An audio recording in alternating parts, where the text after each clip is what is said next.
જેમ સંસારની અંદર કુટુંબ અને કુટુંબ થયા પછી એની જવાબદારી કર્તવ્ય એક સામાન્ય ફરજ છે.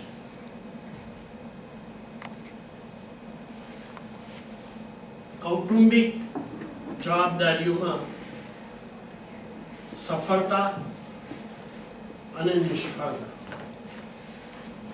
આર્થિક દ્રષ્ટિએ, સામાજિક દ્રષ્ટિએ, શારીરિક દ્રષ્ટિએ અને કૌટુંબિક દ્રષ્ટિએ બધાને અનુકૂળતા જ મળે અને ધાર્યું પ્રમાણે જ બધું થાય એ લગભગ 100% તો શક્ય નથી. જીવનમાં આવતી મુશ્કેલીઓ, સંકટો, એની સામે ક્યાં તો લડીએ, ક્યાં તો સ્વીકારીએ. એ સ્વીકાર ઈચ્છાથી હોય કે અનિચ્છાએ. બીજી બધી મુશ્કેલીઓ કદાચ ન પણ આવે જો આપણું પુણ્ય જે સફળતા અને સુખ માટેનું કારણ છે, એ પુણ્યનો ભંડાર જ્યારે ખલાસ થઈ જાય ત્યારે કોઈનું ધાર્યું કશું જ બનતું નથી. એટલે પુણ્ય અને પાપ શબ્દો લોક ભાષામાં પણ એવા વણી ગયા છે અને ઉપયોગ થાય છે કે સુખ જોઈતું હોય તો પુણ્ય જોઈતું, અને દુઃખ આવી જાય તો એમ આપણે સંતોષ માનીએ કદાચ પાપ હશે. પણ આ પુણ્ય અને પાપ શબ્દ, જેને પુણ્ય અને પાપ શબ્દનો સ્વીકાર કે આવી પણ કોઈ વસ્તુ છે જેને આ ફળ સ્વરૂપે આપણને સુખ અથવા દુઃખ, સફળતા કે નિષ્ફળતા, અનુકૂળતા કે પ્રતિકૂળતા બધું મળે છે. મનુષ્ય ભવની અપેક્ષા એમ કહી શકાય કે તિર્યંચ એટલે પશુ યોનિની અંદર જન્મતાથી દુઃખ છે, જીવનમાં પણ દુઃખ છે અને મૃત્યુ વખતે પણ દુઃખ છે. એના પેરેલલ મનુષ્ય ભાવની અંદર કદાચ જીવનમાં સુખ હશે પણ ગળપણ એ દુઃખદાયક બને છે અને એ ગળપણ પછી આવતું મૃત્યુ એ પણ દુઃખદાયક. ટૂંકમાં કહેવું તો કહી શકાય કે મનુષ્ય ભાવ પણ એકાંતે સુખ જ છે એમ કહી શકાય.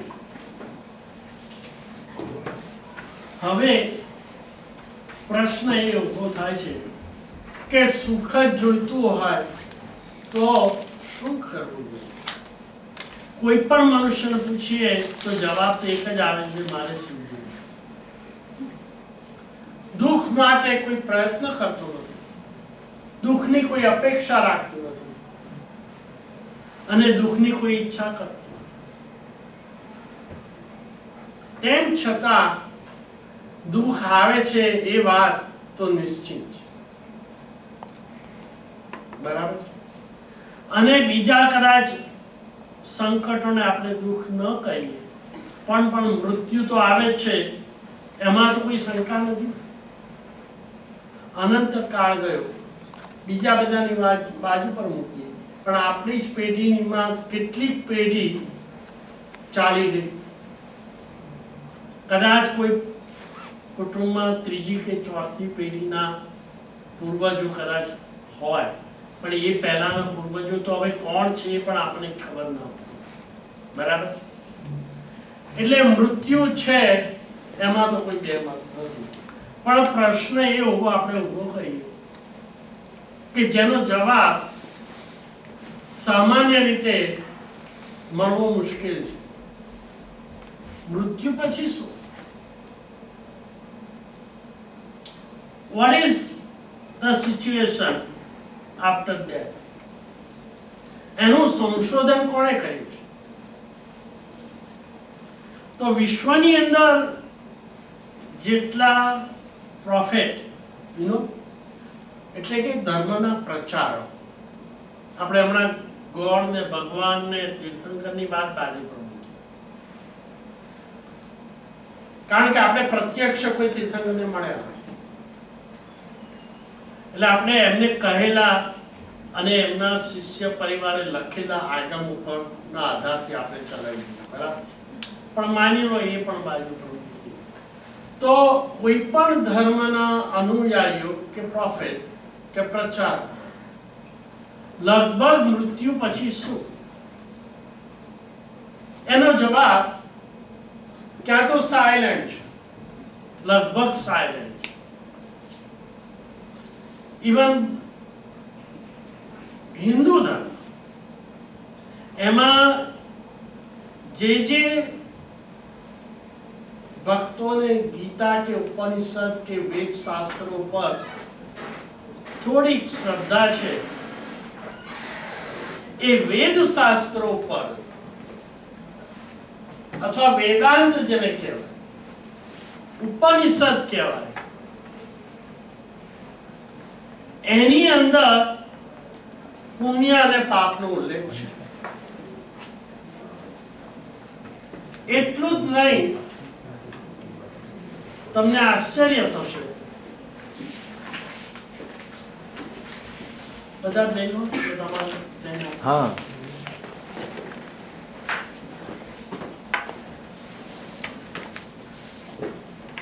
વેદાંતની અંદર જ્યાં સુધી ધાર્મિક વિષય ને લાગે વળગે છે ત્યાં સુધી વેદાંતમાં આ સૃષ્ટિના પ્રથમ શુદ્ધ આત્મા તરીકે ઈશ્વરનું કોનું નામ છે?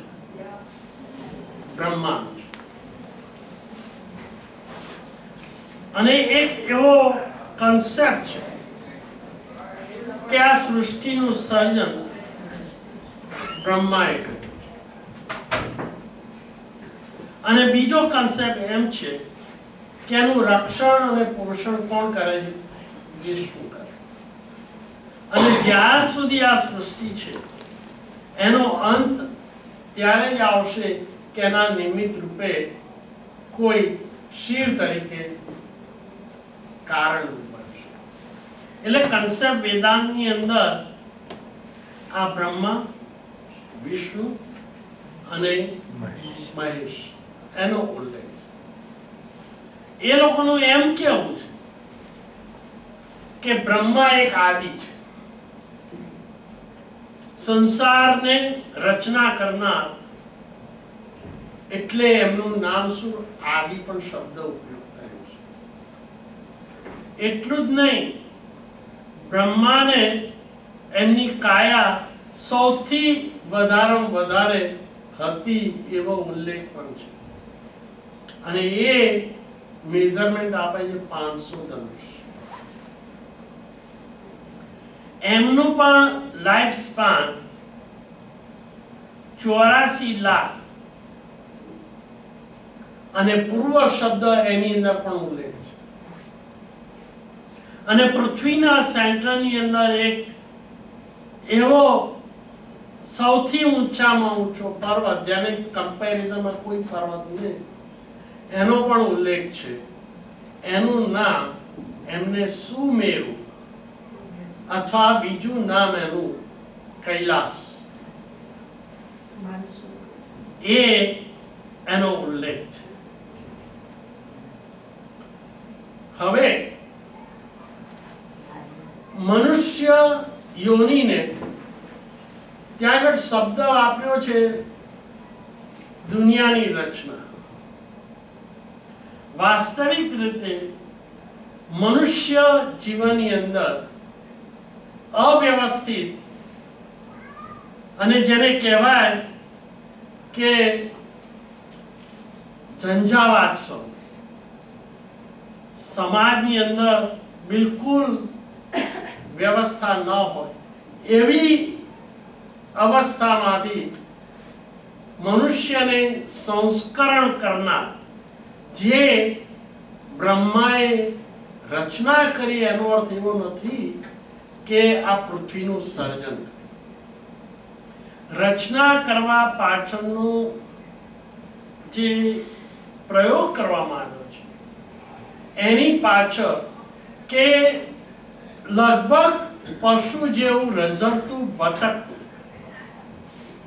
જીવન જીવનાર, જેને શું ખાવું, શું પીવું, કેવી રીતે ઘર બનાવવું, કેવી રીતે રસોઈ બનાવવી, કેવી રીતે આહાર બનાવવો, આ બધી કળાઓ જ્યારે એક સમય મનુષ્યને ઉપલબ્ધ ન હતી ત્યારે બ્રહ્માએ આ બધી કળાઓ સુવ્યવસ્થિત સમાજના સ્થાપન માટે બ્રહ્માએ કરી.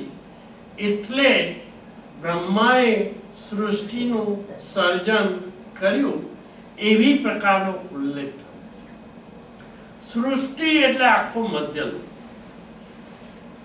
અનાદિકાળથી કુદરતી જ રીતે ભૌગોલિક દ્રષ્ટિએ આ સૃષ્ટિને 3 ભાગમાં વહેંચેલા પહેલા પણ છે, વર્તમાનમાં છે અને ભવાંતરમાં પણ રહેશે. સર્જન કરીએ એમ કહીએ એનો અર્થ તો એવો થયો કે સર્જન થયા પહેલા કશું હતું નહીં. એટલે પ્રશ્ન ઉભો થાય કે મનુષ્યનું પણ સર્જન શબ્દ વાપરવામાં આવે તો મનુષ્ય પહેલા કોણ? એટલે જુદી જુદી થિયરી દરેક પોતપોતાએ વાપરી, પણ એ થિયરી હવે બિલકુલ આધારરૂપ ગણવામાં આવતી નથી. એમાંથી એક વાત ડાર્વિનનો. કદાચ સ્કૂલમાં આપણને શીખવાડ્યું કે ડાર્વિનના વાત પ્રમાણે પહેલાના કાળની અંદર ખૂબ જ ઊંચા પ્રાણીઓ હતા, ખૂબ ઊંચી ડોકવાળા. એની અંદર એક જાતિની અંદર એ પ્રાણીઓમાં એક વાંદર બ્રાન્ડ મૂકી, જેમાંથી ઇવોલ્યુશન થયું અને એમાંથી મનુષ્યની રચના થઈ. પણ ડાર્વિનવાદ હવે સ્વીકારવામાં આવતો નથી. એટલે આ બધી ચર્ચાને અંતે પહેલો પ્રશ્ન ઉભો થાય કે મનુષ્યનું સર્જન કોણે કર્યું? અને મનુષ્યનું સર્જન થયું જ્યારે પણ હશે એવું જે વેદાંત શાસ્ત્ર કહે છે, એટલે મનુષ્ય ગતિની અંદર જીવો ઊભા થઈ. વાસ્તવિકતા એ જ છે કે મનુષ્ય વંશ જાતિ એનું કોઈ શરૂઆત નથી અને એનો કોઈ અંત નથી. અનાદિકાળથી મનુષ્ય જાતિ હતી, છે અને હશે. એનું કારણ એ છે કે મનુષ્યની જો આદિ માનવામાં આવે તો પ્રશ્ન એ ઊભો થાય છે કે જેને મનુષ્ય પેદા કર્યો એને કોણ પેદા કર્યો? હવે આ પ્રશ્નનો ઉત્તર કેવી રીતે આવશે? અને એને પેદા કરનાર કોણ છે આપણને ખબર ન હોય એટલે થિયરી ગમે તેટલી આપણે રજૂ કરીએ પણ અંતે તો એ જ આવે કે એનો કોઈ જવાબ છે. એટલે એનો જવાબ સર્વજ્ઞ ભગવંતોએ આ રીતે આપ્યો છે કે જીવ અનાદિકાળથી જ્યાં જ્યાં જીવોની ઉત્પત્તિ થઈ શકે એવી હોય, જીવની હોય એવા ઉત્પત્તિ સ્થાન અનેક છે. અને એ અનેકની અંદર એમના કેલ્ક્યુલેશનમાં, ગણિતમાં જ્યાં જ્યાં જીવ પેદા થઈ શકે એને યોનિ કહેવાય. એવી યોનિનું પૃથક્કરણ કરતા, એનાલિસિસ કરતા તમામ યોનિને જ્યારે કલેક્શન ને કેલ્ક્યુલેશન કરવામાં આવે ત્યારે 84 લાખ થાય છે. એટલે આ જીવ પછી મનુષ્યનો હોય કે પશુ યોનિ, એ 84 લાખ યોનિમાં એ ભ્રમણ કર્યા કરે છે, એક યોનિમાંથી બીજી યોનિ. એમાં મનુષ્ય જન્મ લઈ શકે. એનો અર્થ એવો કે મનુષ્યનો આકાર, સંરચના, the structure of the body એ ની 14 લાખ યોનિ છે. કેટલી છે? 14 લાખ. એમાં જુદી જુદી જાતિ, વંશ બધું જ અંદર આવી ગયું. એ 14 લાખ યોનિની અંદર આ મનુષ્ય જન્મ લઈ શકે છે. યોનિ શબ્દનો અર્થ એવો થાય છે કે એક એવી પરિસ્થિતિ, જે પરિસ્થિતિની અંદર જીવ કર્મ સાથે બંધાયેલો હોય, એ યોનિની અંદર દાખલ થાય એટલે એ વખતે એ પરિસ્થિતિની અંદર જે આહાર હોય એ આહાર ગ્રહણ કરી એ પોતાના શરીરની રચના કરે. એ જરૂરી નથી કે મનુષ્યનો આત્મા જ આ કરી શકે. પશુ યોનિમાં પણ બે પ્રકારના છે. એક યોનિમાં નર અને માતાના સંયોગથી જે જીવ શરીર બનાવી શકે, જેને કેવા જીવો કહેવાય છે? ગર્ભજ. કે જેમાં નર અને માતાના સંયોગથી એ જે આહાર પડ્યો હોય એ આહારને ગ્રહણ કરી એના પૂતગલોમાંથી શું બનાવે? શરીર. જો એ આહાર પશુ યોનિનું શરીર બને એવા પ્રકારના હોય તો કોનું શરીર બનશે? પશુ. અને મનુષ્યનું શરીર બની શકે એવા પૂતગલો હોય તો મનુષ્ય. એટલે એવી યોનિ એટલે કે મનુષ્ય. જ્યારે આયુષ્ય બંધ થાય ત્યારે એ યોનિની અંદર આ જીવ કેટલા વર્ષ કે સમય સુધી રહેશે? એ જ્યાંથી એ આત્મા આવ્યો, જ્યાંથી એ જીવ આવ્યો, એ જીવ પહેલાનું શરીર છોડે એ પહેલા શું નક્કી થઈ જાય છે કે હવે પછી જ્યાં જન્મ લેવાનો હોય અને જે શરીર ધારણ કરશે એ શરીરમાં એ કેટલો સમય રહેશે, એ સમય ક્યારે નક્કી થઈ જાય છે? આગલા, જેને આપણે ભાવ કહે છે. એવી રીતે શરીરની રચના કેવી થશે એ પણ નક્કી કરવા માટેનું એક વિશિષ્ટ પ્રકારનું કર્મ છે, જેનું નામ શું? નામકર્મ. એટલે હવે બે કર્મ. એક કર્મ નક્કી એમ કરે છે કે હવે પછી જે શરીર ધારણ કરશે એ શરીરમાં કેટલો સમય એ જીવ રહેશે, જેને આપણે આયુષ્ય કર્મ તરીકે ઓળખીએ. અને એ શરીરમાં કયા પ્રકારનું શરીર ધારણ કરશે એ કોણ નક્કી કરે છે? નામકર્મ. હવે પશુને યોનિને લગતું શરીર નક્કી થાય તો એ ની સાથે નક્કી કરનાર પશુની ગતિ એનું વિશિષ્ટ નામ હોય છે, જેને શું કહેવાય છે? ગતિ નામ. એટલે પહેલા ગતિ નક્કી થાય, પછી એને અનુરૂપ શું નક્કી થાય? નામ. ગતિ જ્યાં સુધી નક્કી ન થાય ત્યાં સુધી નામકર્મ નક્કી ન થાય. કારણ કે ગતિ દેવ ગતિ નક્કી થઈ, તો શરીર કેવું હોવું જોઈએ? દેવ ગતિને અનુરૂપ હોવું જોઈએ. ત્યાં પશુને અનુરૂપ નામકર્મ ના બંધાય. બરાબર ને? એવી જ રીતે જો નરકનું આયુષ્ય નક્કી થયું હોય ગતિ, તો ત્યાંનું નરકને અનુરૂપ મેચિંગ બોડી એવું નામકર્મ બન્યું. એનો અર્થ એવો થયો કે નામકર્મ અને કોને અનુરૂપ બને છે અને આયુષ્ય કર્મ કોના અનુરૂપ ફોલો કરે છે? ગતિ. બહુ સરસ. કારણ કે ગતિ કીડીની બાંધી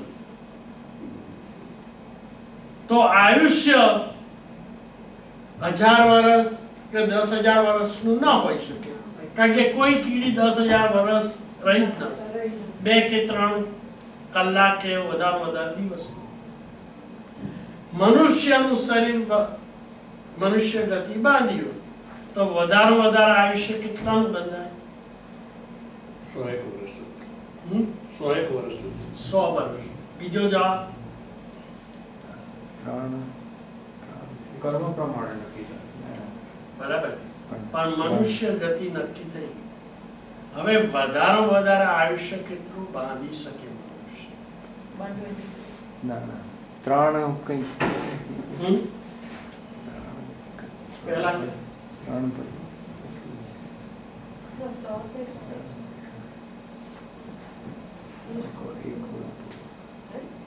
કેટલા વર્ષ? પૂર્વ આપણે હમણાં જ કહ્યું ભગવાનનું આયુષ્ય કેટલું હતું? 84 ભગવાન મનુષ્ય તરીકે જ હોય ને પણ. બરાબર ને? એટલે ડેફિનેટલી જો ઋષભદેવ ભગવાન મનુષ્ય તરીકે જન્મ કરે એનું આયુષ્ય 84 લાખ પૂર્વ.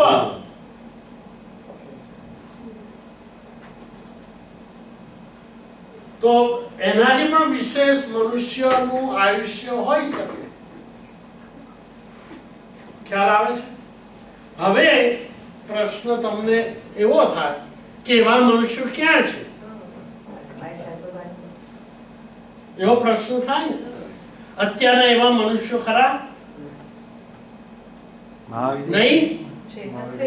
મહાવિદ્ય ક્ષેત્રમાં હશે. હા, મહાવિદ્ય ક્ષેત્રમાં બરાબર છે. અને એમનું આયુષ્ય કેટલું? 84 લાખ. એક પૂર્વ એટલે કેટલા વર્ષ?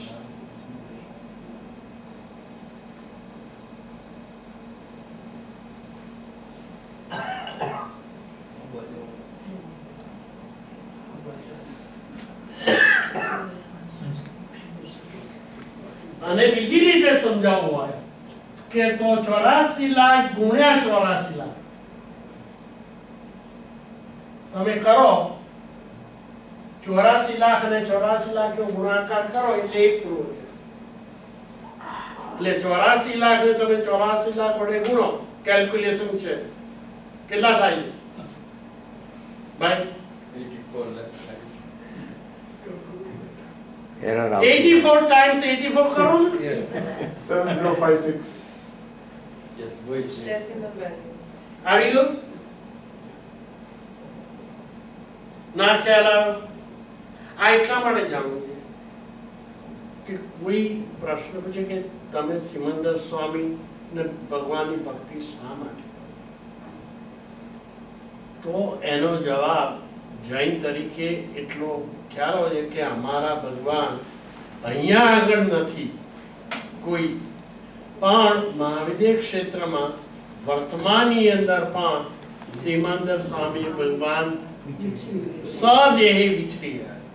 જેમ એક સમયે અહીંયા આગળ ભગવાન મહાવીર હતા, એવી જ રીતે વર્તમાનની અંદર હાલ ભગવાન ક્યાં વિચરી રહ્યા છે? મહાવિદ્ય ક્ષેત્રમાં. અને મહાવિદ્ય ક્ષેત્રમાં કોઈ પણ તીર્થંકર, કોઈ પણ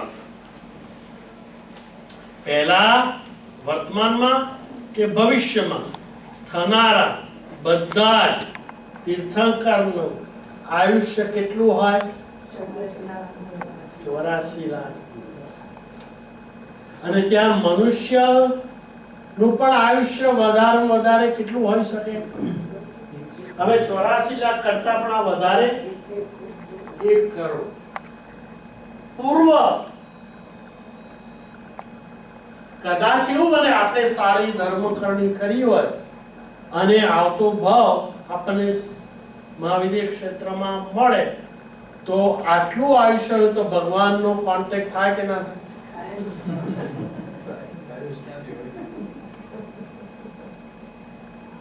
આ હકીકત છે. એવા કયા આત્માઓ છે જે અહીંયા હતા અને વર્તમાનમાં મહાવિદ્ય ક્ષેત્રમાં છે? કોઈ એક બેનું નામ આપશો?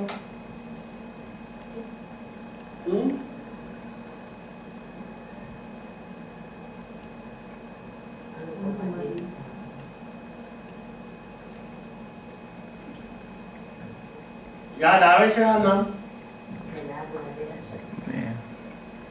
નથી નામ. હું કહું, આબુ ગયા આબુ, છો? હા, દેલવાડા, આબુના દેલવાડા દેલવાડા. એ જિનાલય બનાવવાની પ્રેરણા કોણે આપી? અમુક કોણ હતા? તેજપાલ.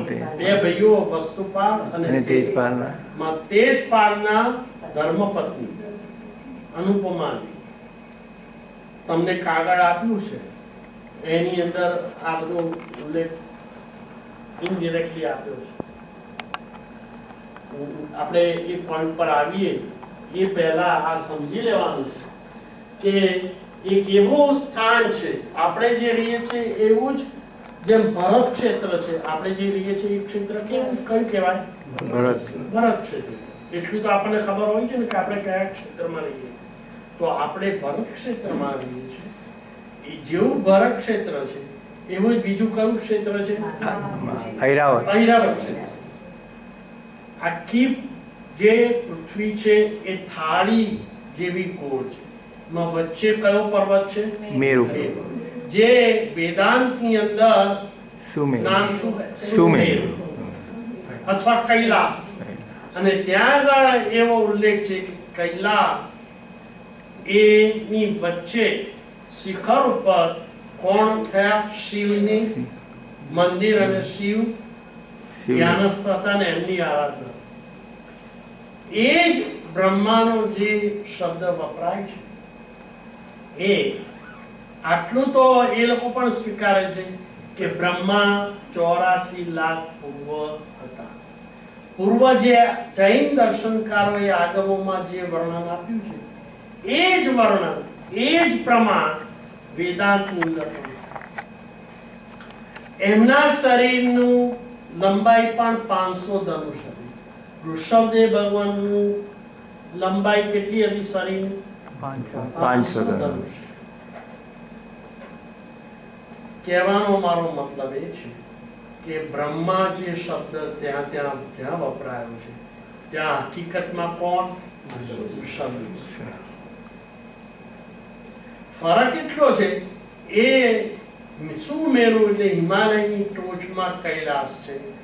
આપણું શાસ્ત્ર એમ કે છે કે અષ્ટાપદ પર્વત ઉપર ઋષભદેવ ભગવાન ધ્યાનસ્થ આરાધના કરી અંતે ક્યાં ગયા? નિર્વાણ. જે કૈલાસનો ઉલ્લેખ છે એમાં જૈન દર્શન કોનો ઉલ્લેખ કરે? અષ્ટાપદ પર્વત.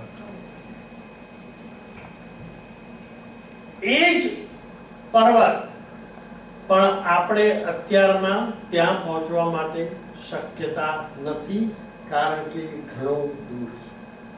કોઈ લબ્ધિશાળી આત્મા આકાશ માર્ગે અષ્ટાપદ પર્વત ઉપર જઈ શકે છે. તમને એવો યાદ આવે છે કે કયો મનુષ્ય અષ્ટાપદ પર્વત ઉપર ગયેલા? ગૌતમ સ્વામી. ગૌતમ સ્વામી. બહુ સરસ. બીજા?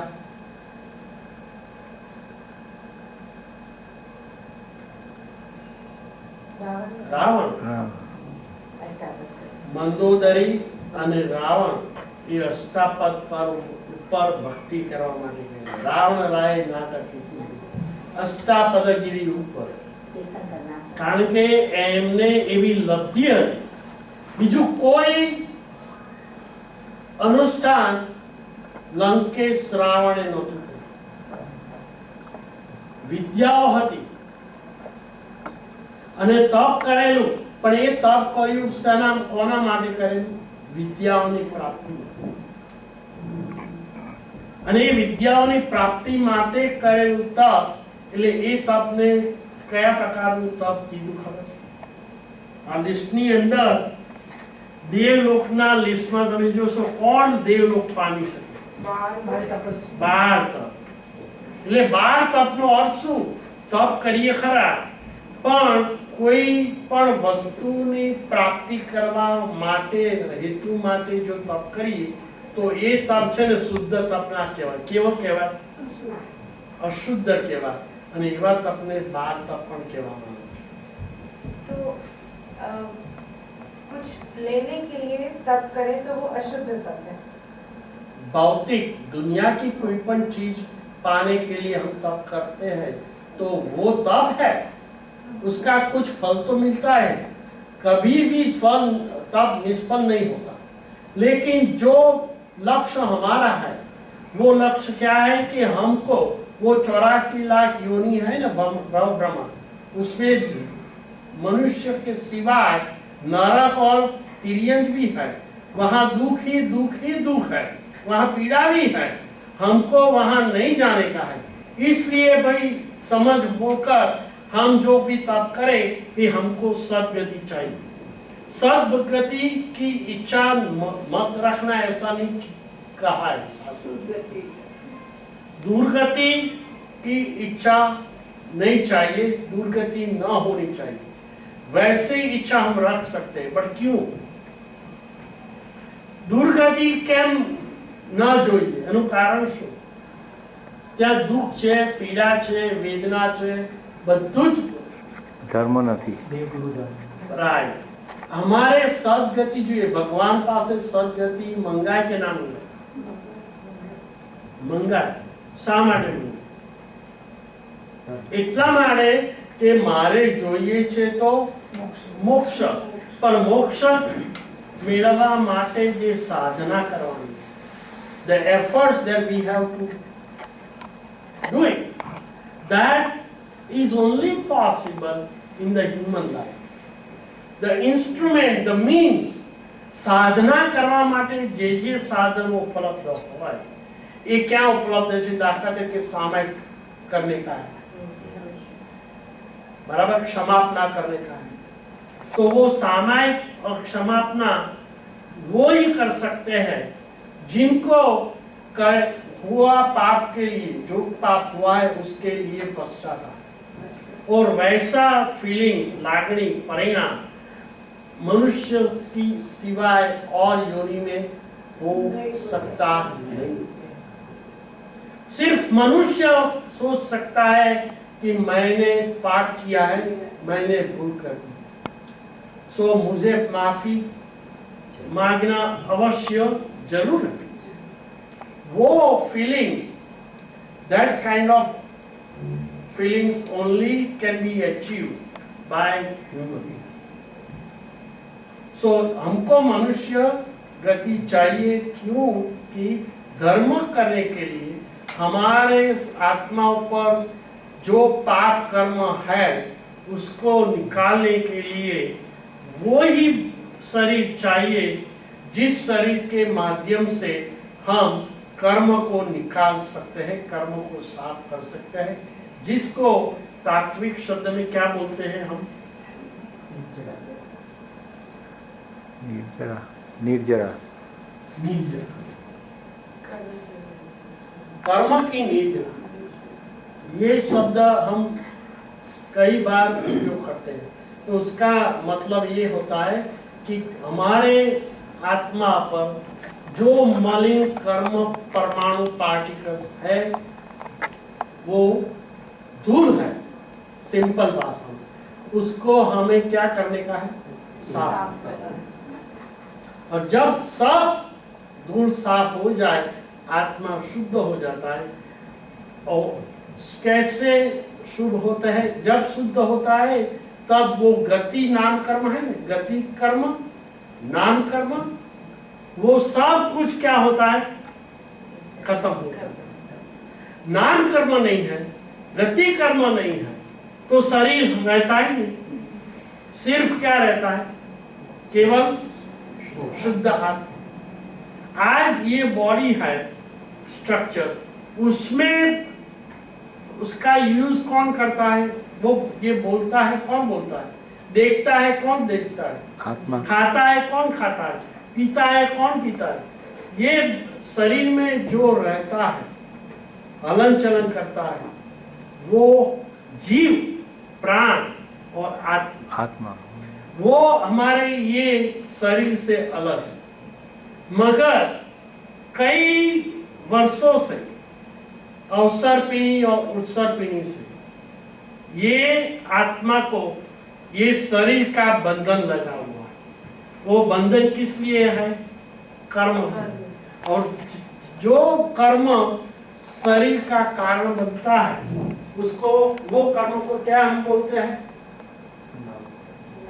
नाम कर्म। और हमने बताया 4 गति है: human life, animal life, hell, the people or life in the hell, and the life in heaven. These are the 4.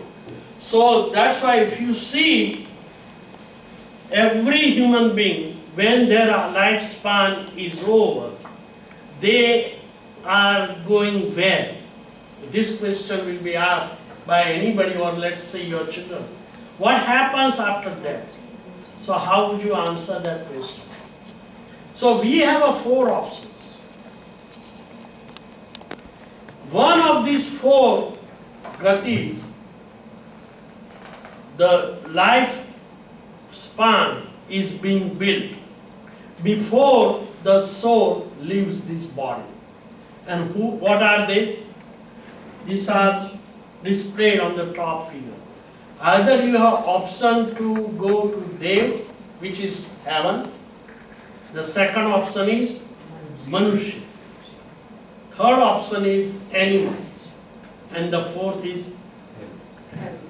Now, all these yoni have a very specific place to go geographically. We only can see animals. So there is never a question where the animals are born. They are next door. And we all have seen, correct? Then the question comes, where is hell and where is heaven?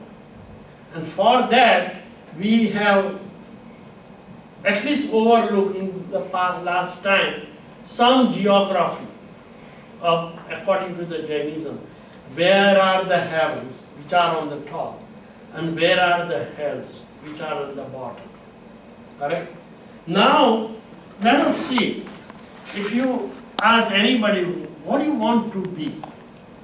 Out of all the 6 different sects of Hinduism, Gita and Vedanta have accepted that there is a life after life. The Buddha religion is silent about it. Jain religion wholeheartedly accept the concept of reincarnation. You know what is reincarnation? Means punarjanma. Okay.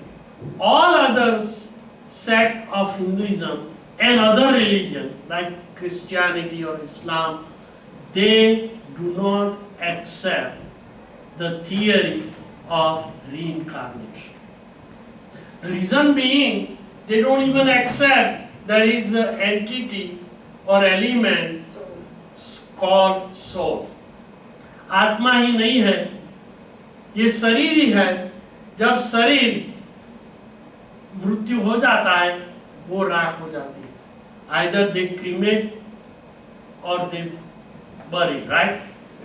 And the body gets destroyed, and that is the end of the cycle. There is nothing beyond that.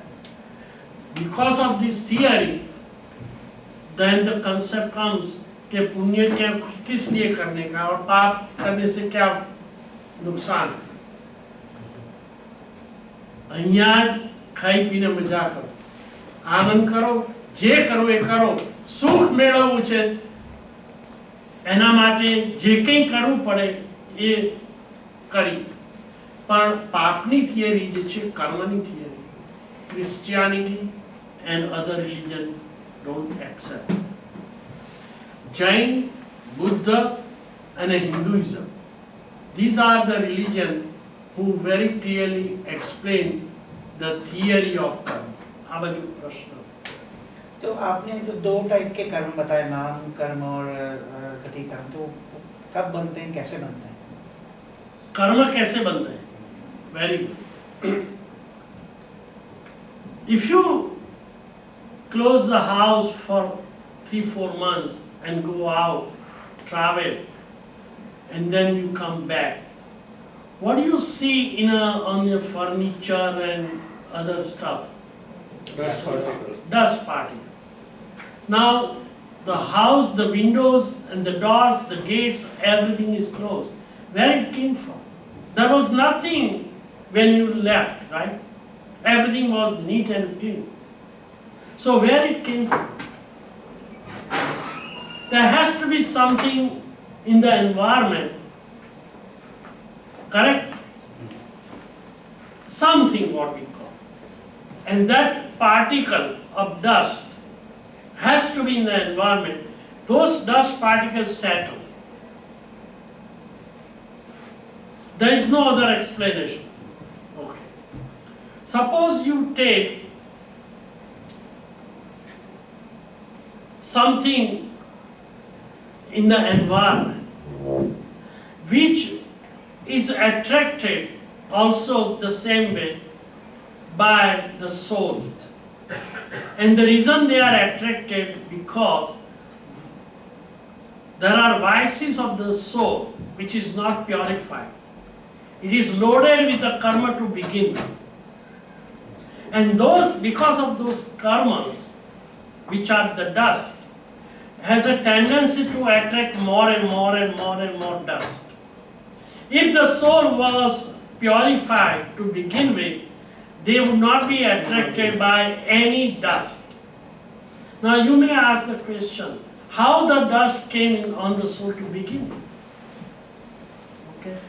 Now, we know the diamond, where it is found to begin with. The primitive format of the diamond in the mines of the coal. And where do you find gold? Gold in the original form is mixed with the mud. Barabar? Now, do you think anybody went to the mine of the coal and placed the diamond inside? Or it was always existing? એટલે જેવી રીતે કોલસાની ખાણની અંદર હીરા હોય છે, અનાદિકાળથી એ બંને સાથે રહેલા જ છે. Once the merchant of the diamond finds that out, and if he knows how to clean, then the diamond, which is in a raw form, has to go through certain process of purification. Same thing, goldsmith, what he does? Impure gold, he gets it from whatever the source is. And then, with the fire or other means, what he does, separates the gold and the dust.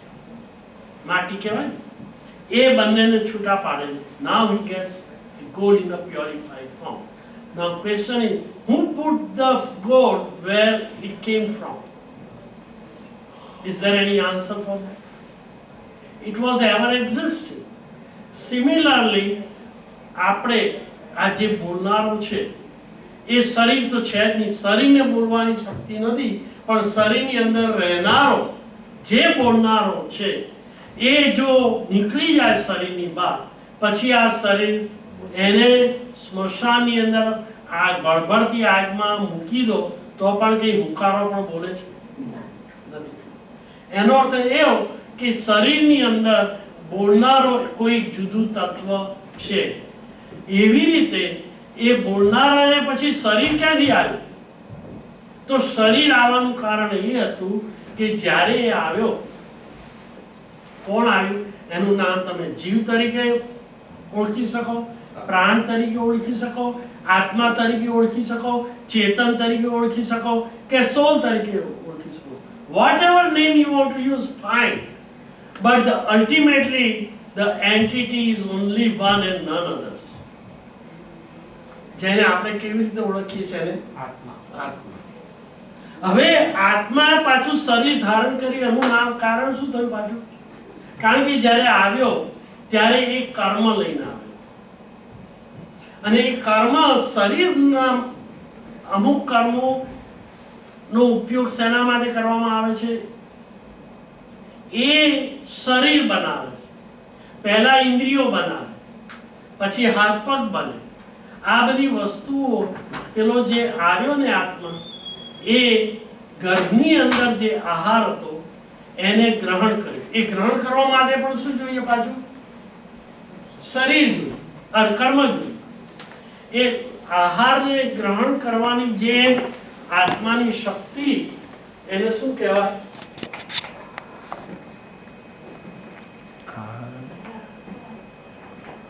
પર્યાપ્તિ. પર્યાપ્તિ એટલે શક્તિ. શક્તિ એટલે શું? આહારને ગ્રહણ કરવાની છે. હવે આહાર ગ્રહણ કરે પછી શું કરે? પહેલું શું કરે? શરીર બનાવે. એને શું કહેવાય? શરીર પર્યાપ્તિ. શરીર બનાવ્યા પછી શું બનાવે? ઇન્દ્રિય. હાથ પગ શરીરમાં આવી ગયા.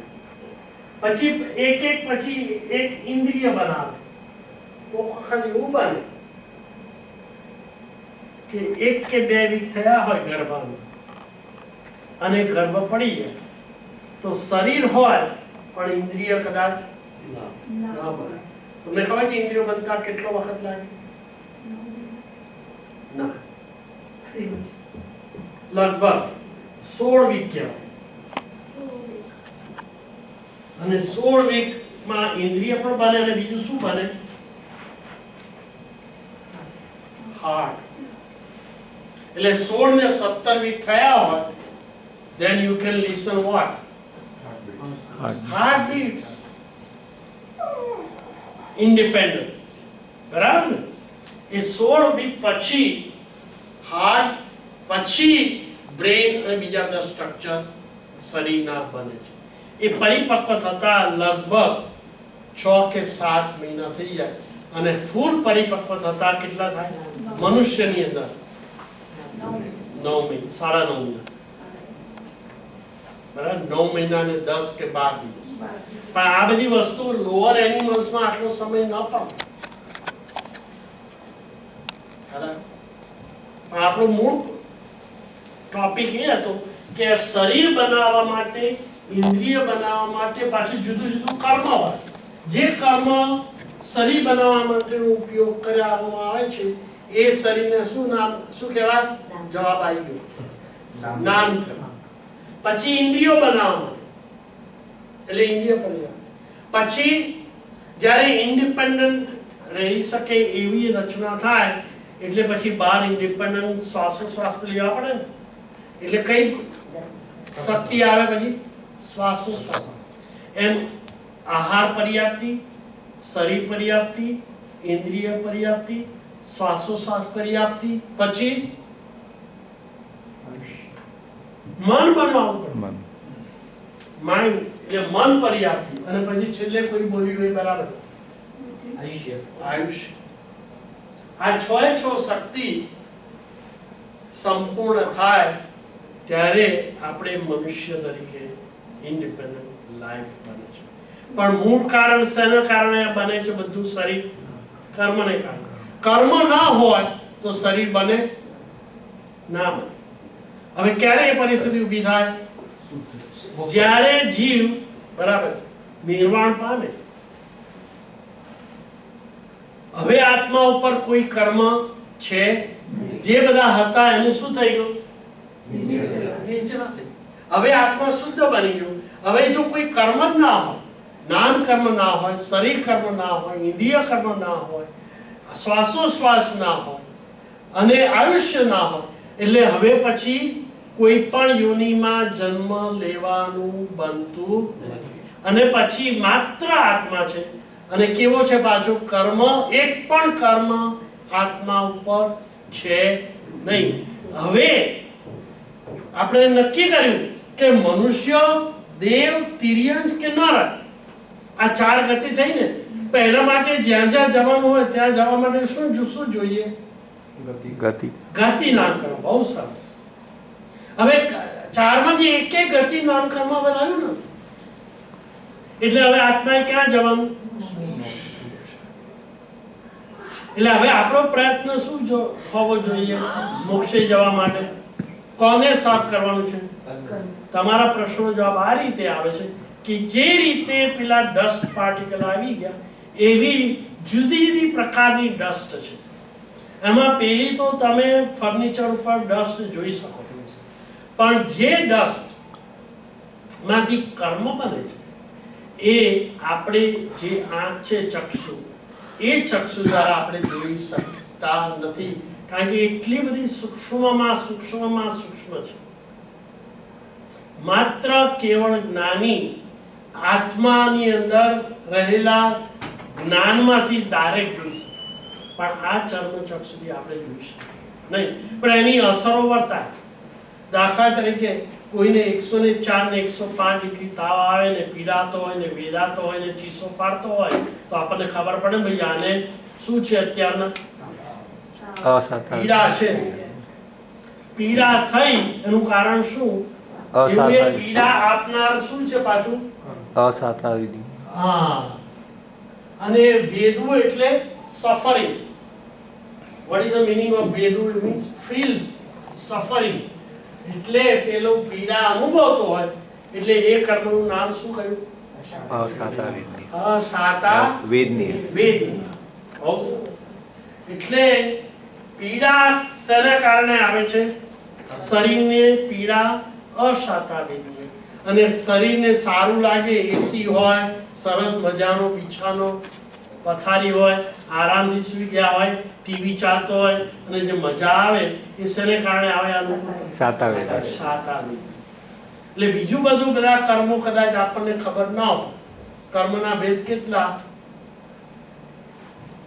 158. પણ હવે 158 આપણે કઈ યાદ ન રાખીએ તો વાંધો નહીં, પણ જે પીડા આપે એને તો જાણવું જોઈએ, બરાબર ને?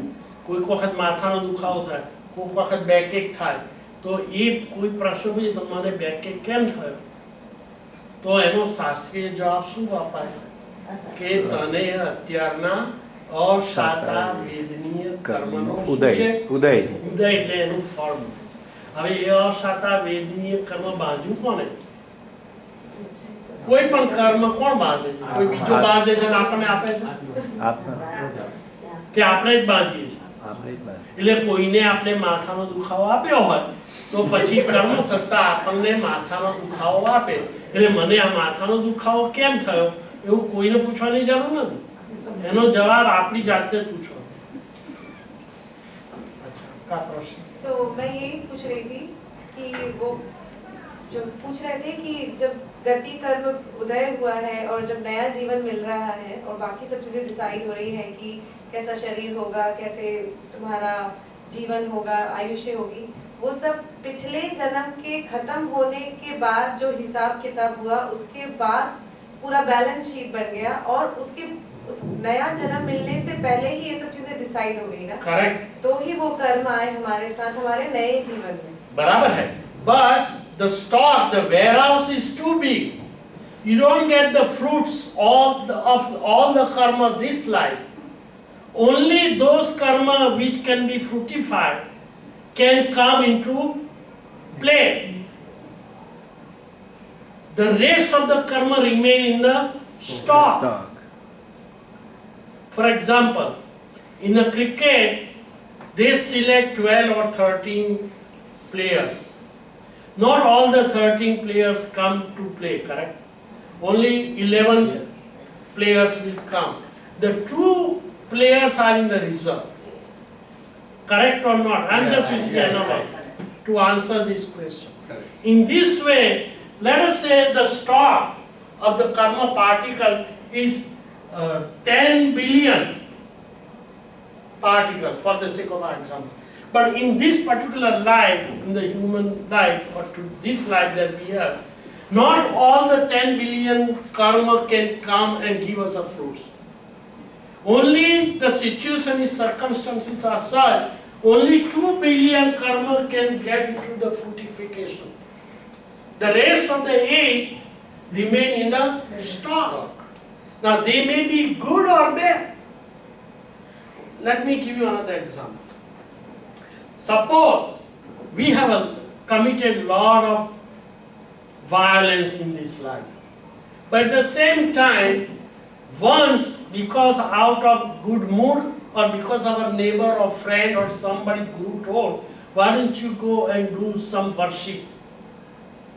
So that person decided, yeah, my guru told me, so let me do the worship.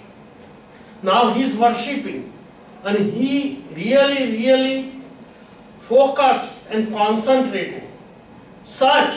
And that was the moment the Ayushya karma of the next life was to be determined.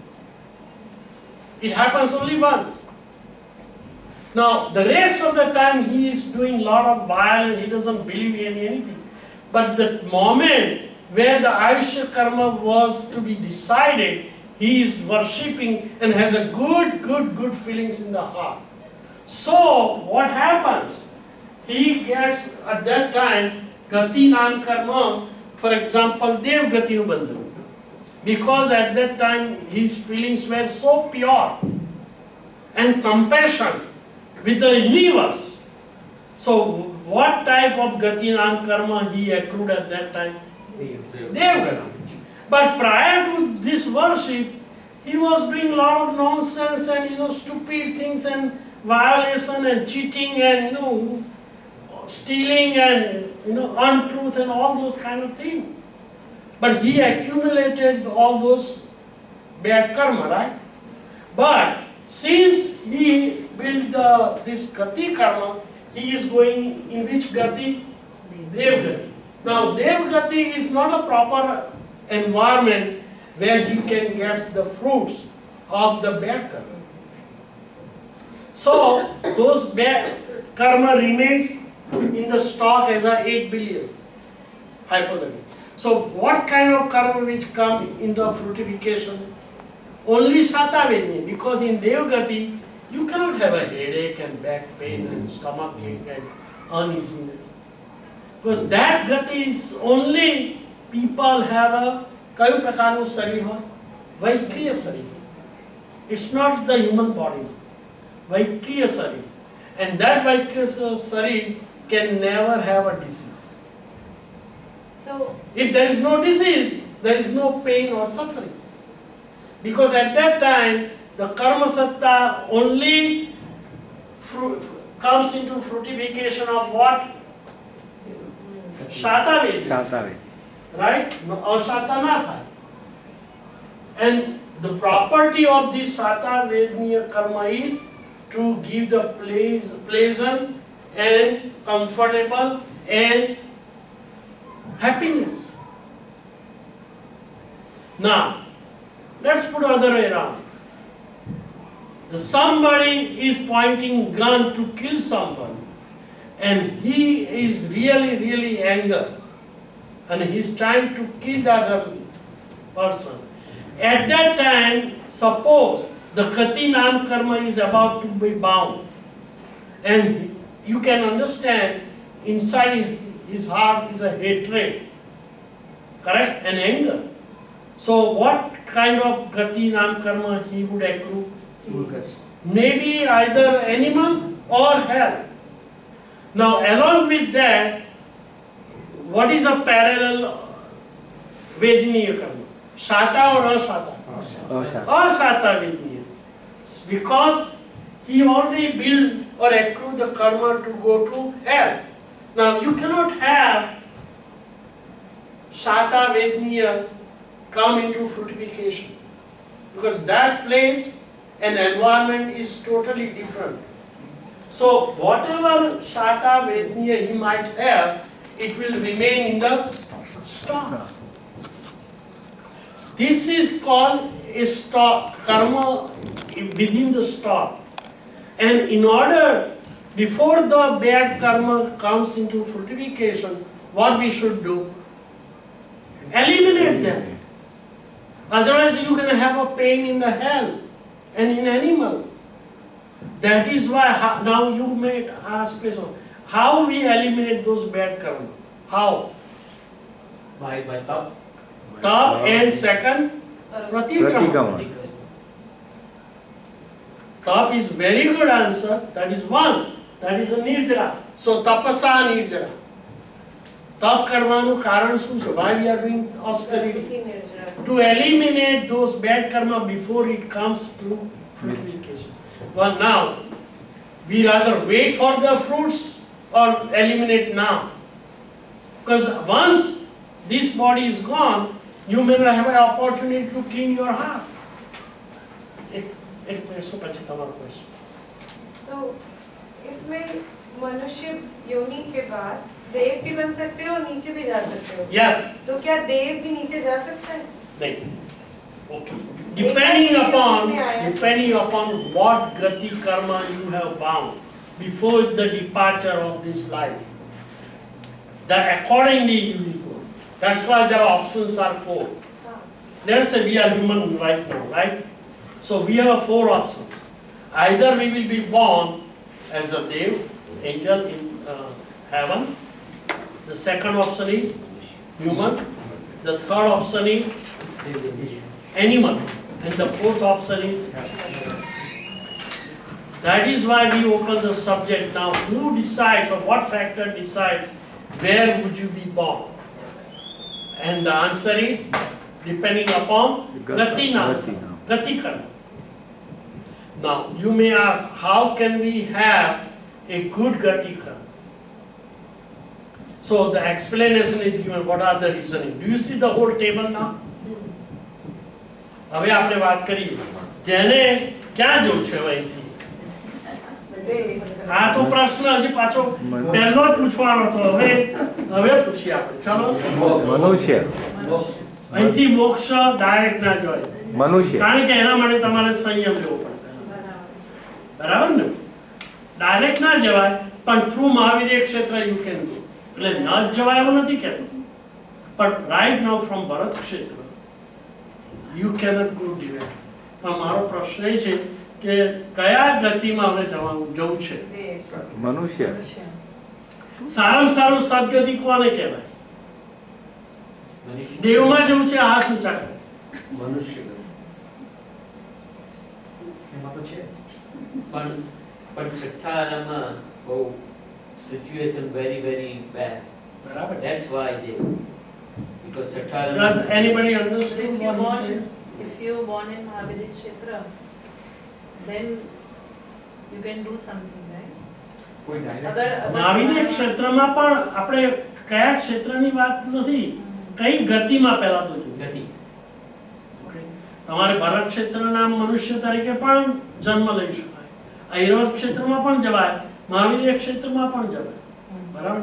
પણ કઈ ગતિમાં જવું છે એનો જ કોઈ પ્રશ્ન પૂછે તો એનો જવાબ એવી રીતે આપવાનો કે અમારે અત્યારના સદગતિમાં. પહેલા તો તિર્યજ અને નરકના ડોર તો બંધ કરવા પડશે ને. ત્યાં તો નથી જ જાઓ એટલે ઓટોમેટિક પેલું આવી ગયું ને, કારણ કે ઓપ્શન જ 4 છે. એમાં 2 દ્વાર, you closing the doors of hell and animal. Now what is left? એટલે પ્રભુ પાસે, પાર્શ્વ ભગવાન પાસે જઈને સ્તુતિ કરી તો શું કહેશું?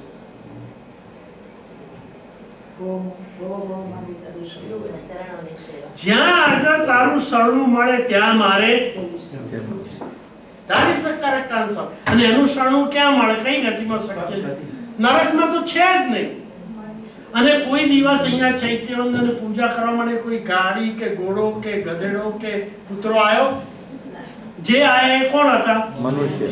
એટલે એમના પેલો જવાબ કહ્યું ને, ભવો ભવો તારી સેવા. એમાં એમ નથી કહેવાનું કે મને મનુષ્ય કે દેવલોક આવે. મને એવી જગ્યાએ હું કે ભવો ભવ, એમાં તમારો જવાબ આવી જ ગયો છે. હવે જવું તો છે, પણ then if you want something you should be deserving, right? Criteria તો જોઈએ ને. તમે એમ કહો કે મારે તો પ્રેસિડેન્ટ બનવું છે કન્ટ્રીના, એટલે પ્રેસિડેન્ટ બની ગયો.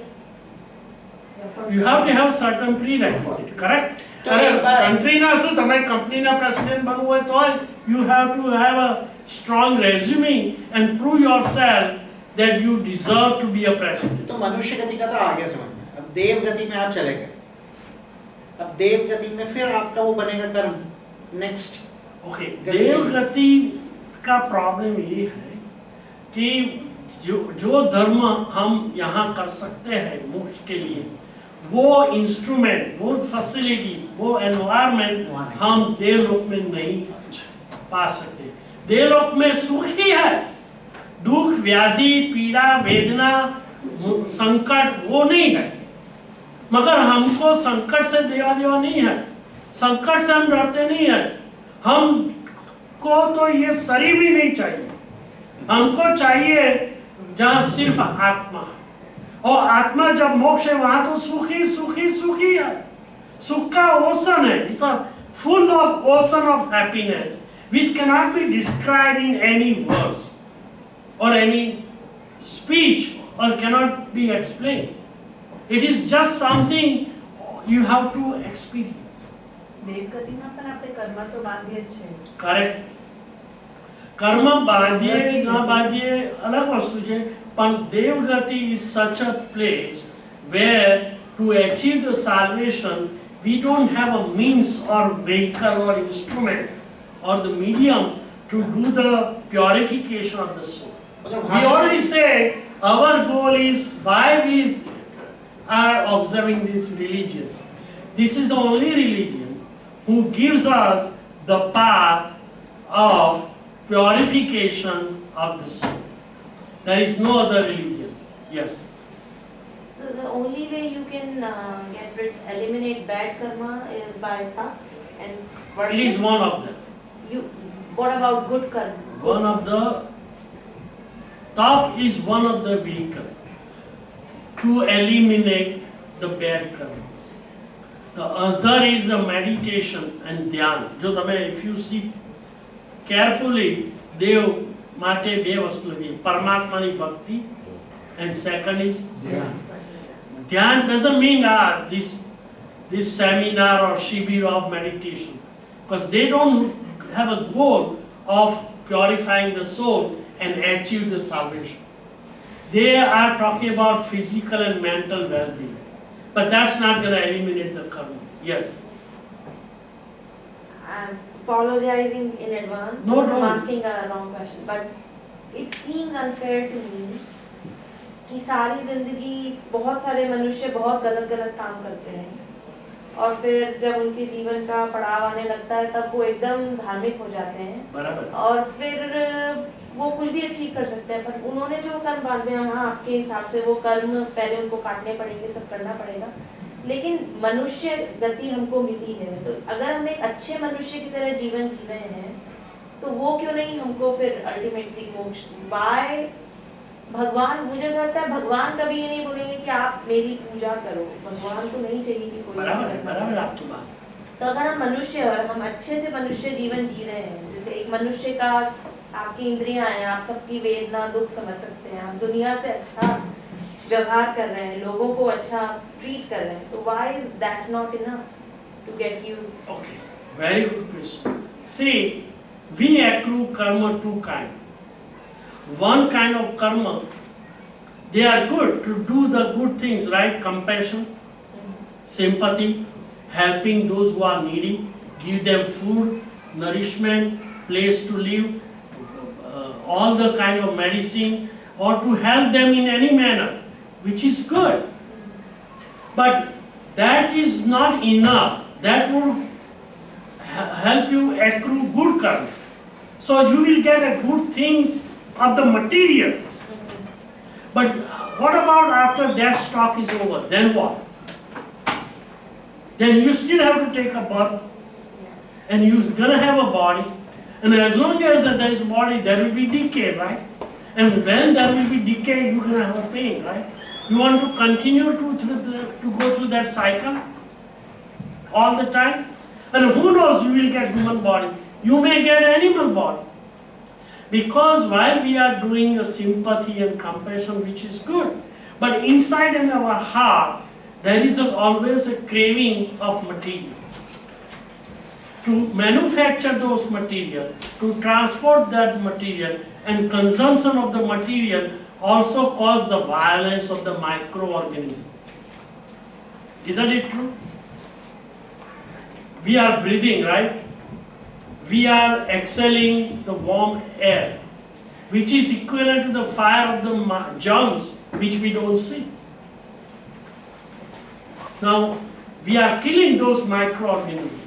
We eat the food, right? What is the food made up of? These are the, those are, what is vegetable? There was a life at one point, or one time in those vegetables. Now their lives are gone, but their bodies are there. So we consume. Wouldn't it be better we don't have to eat at all? So we don't kill any germs. There was a time when we were sold like a potato in a cart. Somebody bought it and then cut us and fried this. Wasn't it painful? We went through a cycle while we were in the vegetable kingdom. There is not a single yoni where we did not take a birth. So we want to get free from the cycle of birth and death and get liberated. And that's what the Jain religion is talking about. Okay. So I think we're going to stop here. The whole idea was to select the option and understand how the karma influence our life cycle and birth and death, and what to do and how to select the gati that we want. We will discuss the all other aspect in the next session. I want to thank you very much. Vitragni Agna will came from Milano. Tamara Sauni Sakshi Chandra. Thank you, thank you, thank you. You can have it if you want.